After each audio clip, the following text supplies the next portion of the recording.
"You're not in Kansas anymore." It was the kind of one-liner that immediately made Justice Wilson write people off as boring and unoriginal. But now, she couldn't help but say it to herself. She was halfway around the world, and she liked it.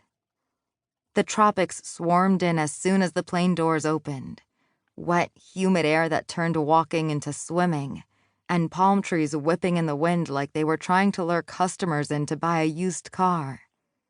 When she'd left Kansas City this morning, or last night, or whenever it was that she'd gotten on the first plane, the hue of the sky matched the concrete. The people were pale, and everything was cold. Now, she was surrounded by heat and a riot of color. Turquoise sky, emerald leaves, people with golden brown skin, airline employees dressed in bright florals with flowers tucked behind their ears or pinned to their shirts. It was the kind of place Justice had always dreamed of. But dang, was it hot. She reached up and readjusted her scarf and then fanned the back of her neck. It was barely 6 a.m. here, but the sun was already blazing, and the people in front of her were moving like they were still asleep. Justice was too excited to be annoyed or tired. It had taken her 3 planes and almost 24 hours to get here. When she first saw the agenda, she'd shuddered at the carbon footprint of such a flight. But they had assured her that everything was offset. More than offset, even, which was just one of the reasons she knew this trip was going to be worth it. Honestly, she would have taken the trip even if there wasn't a carbon offset. She needed this trip. This was the farthest from home she'd ever been, and that was what Justice wanted more than anything right now. To be far from home. She had at least a few hours before her parents realized where she'd gone. By then, her father could threaten to ground her or take away her car, or demand she come home, and all for naught, because she'd be safely out of reach, on a private island where there were no flights in or out. It was easier to ask for forgiveness than permission, and when Justice returned after her week in paradise, even her uptight parents would see that traveling to Unknown Island was the best thing she could have done for her future.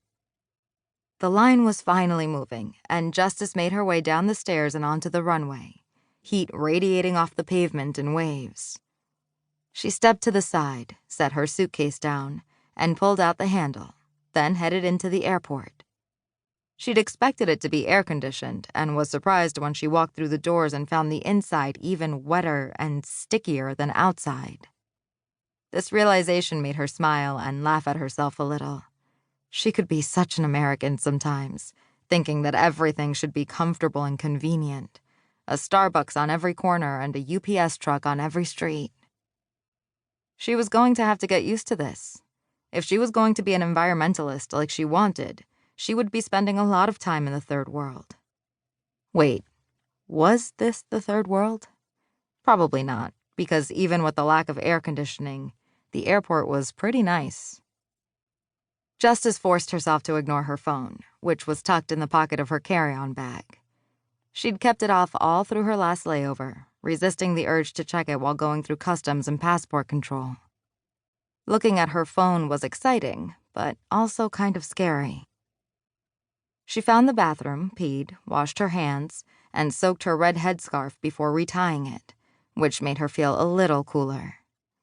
She'd managed to sleep a little on the flight, so she wasn't too exhausted, but she could still tell that her body was confused by the time change and wasn't sure if it wanted to eat, go for a run, or pass out. Back out of the bathroom, she wheeled her suitcase over to an empty chair in a waiting area, plopped down, took a big drink of water from her hydro flask, and then, only then, did she allow herself to check her phone. The invitation had come a couple of months ago, an all-expenses-paid trip to Unknown Island, a high-profile exclusive tropical resort. Rachel, the publicist Justice had talked to, had explained that Unknown Island represented a new kind of travel, one that let travelers avoid crowds and meet and mingle with curated strangers instead. Justice was invited to be part of the inaugural group, a tight selection of 10 next-generation influencers. The tagline was grandiose and bold, The future of humanity meets the future of travel. And Justice hated to admit it, but she felt pretty honored to be included.